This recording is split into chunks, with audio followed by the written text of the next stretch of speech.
Hello Virgo, Sun, Moon, Rising, and Venus signs. Kamusta kayo? Sana po'y nasa mabuti kayong kalagayan. Welcome back po sa Star Tarot. At kung bago kayo rito, welcome din po kayo. Please subscribe, like, share my videos, and leave me a comment kung nakaresonate po kayo.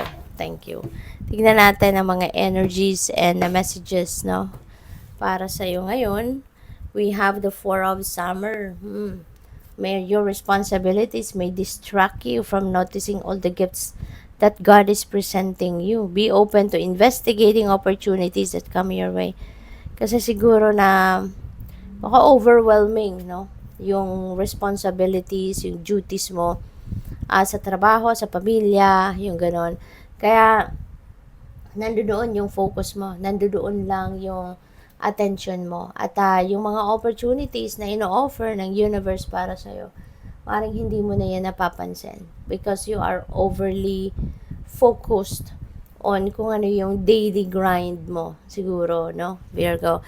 So, this is a heads up para sa'yo na mayroong mga oportunidad out there, no, na maaaring kumakatok na sa inyo at hindi ninyo ito napapansin. Alright?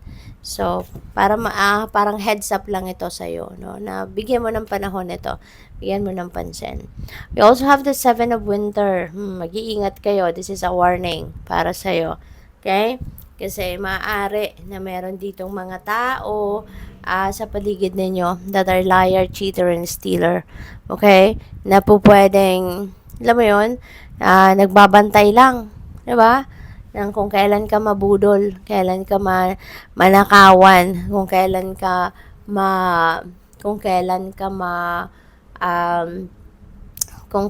ka maistorbo, yung mga ganon, ano? Kaya be careful with your valuables and mga non-valuables, I mean yung mga non-tangible na valuables, pag-iingatan din ninyo yan. Be careful of what you share. Be careful with what you do, yung mga ganon. Kasi, yun nga, may mga taong may balak na hindi maganda sa inyo. Diba? Also, yung mga tao, mag-iingat din kayo talaga sa kung sino yung pinagkakatiwalaan ninyo. Kasi, hindi natin may iwasan, may talagang sadyang may mga taong inggitera at inggitero, 'di ba? At kung ano yung kunyari, magandang casual conversation, may na-share ka lang na something na maganda, maybe let's say for example, accomplishment mo, 'di ba? That can be used against you ng kung sino mang may maitim na budhi talaga, 'di ba? Kaya o pwedeng may marinig ka na mga parinig din ng ibang tao, paninira ng ibang tao, 'di ba? So, maging maingat kayo sa kung sino yung pinagkikwentuhan ninyo, okay? Para hindi mag-cause ng problema, ng chismis or whatsoever, okay? So, tignan natin kung ano pa. We have release. It's time to release the past and move on to something new. Okay? Tanggalin nyo na sa buhay mo kung ano man ang nakaraan. Kasi hindi mo na mababawi yon, hindi mo na maibabalik yon, wala ka nang magagawa, diba? Because it's behind you, it's already past, it's already done. Okay? Kaya, focus ka na sa kung ano ang meron ka ngayon and kung ano ang parating. Right?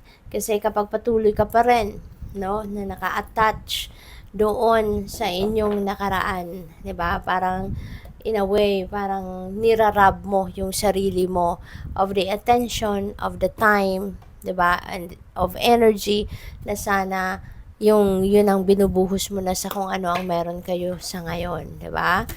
At saka maaapektuhan ka pa, no? Baka yung mga decisions mo sa ngayon maaapektuhan ka pa, no, dahil sa iyong nakaraan. Okay? So, tignan natin kung ano pa yung mga messages ninyo, Virgo. So, we have Unicorn. Indulge your creative, imaginative, and magical side through some form of artistic expression. Ayan. So, si Virgo talaga, meron kayong artistic, quality. 'Di ba? Mahilig kayong kukut-kut, mahilig kayo sa art, 'di ba? May ganun kayo eh, very creative kayo. Kaya kung ano man ito, yung mga creative ideas ninyo, imaginative ninyo, ideas, gamitin ninyo yan, no? Into writing, siguro, or siguro, kung nagpipaint kayo, nagdi-drawing kayo, yung mga ganon. So, or, baka writer kayo, di ba? Pwede ninyo magamit yan para maging ano ninyo, maging kwento, 'di ba? Kung gumagawa kayo ng kunyari mga scripts, 'di ba? Sa pwedeng gumagawa kayo, nagsusulat kayo sa libro or mga mags, mga ganon. So we also have mountain goat. There's something out of balance in your life. So do whatever you need to correct it. Okay? If this message resonates with you, then you know. Okay? Alam mo yan kung ano yung dapat na ninyong gawin. Kasi kapag nakakaroon ka ng problema, ibig sabihin, may imbalance na nangyayari. Kaya nagkakaproblema ka in some areas of life. So, ibig sabihin nun, may kailangan kang ayusin. So, kailangan mong tignan, no? Ano ang mga areas of life na hindi mo nabibigyan ng panahon, ng atensyon. Diba? So, you need to evaluate yourself. You need to look into what is happening sa buhay mo. Okay? So, we also have honeybee. Let compassion and forgiveness be your top priority in this situation. Alright? Lagi naman kayong compassionate. No? So, baka kailangan ninyo dito ekstrang, lakas ng loob para mag-forgive. Para makapagpatawad na rin kayo. At kasi kapag nagpapatawad din tayo, hindi naman natin ginagawa yun for them. We're not doing that forgiveness para sa mga taong nakapanakit ng ating damdamin, but we are doing it for ourselves. Diba? Nagpapatawad tayo para makamove on na tayo sa buhay. Nagpapatawad tayo para matanggal na sa buhay natin ang bigat, no? Ang tinik sa dibdib natin. So, we're doing it for ourselves in a way. So, good luck. Thank you for watching. Love and light. Namaste.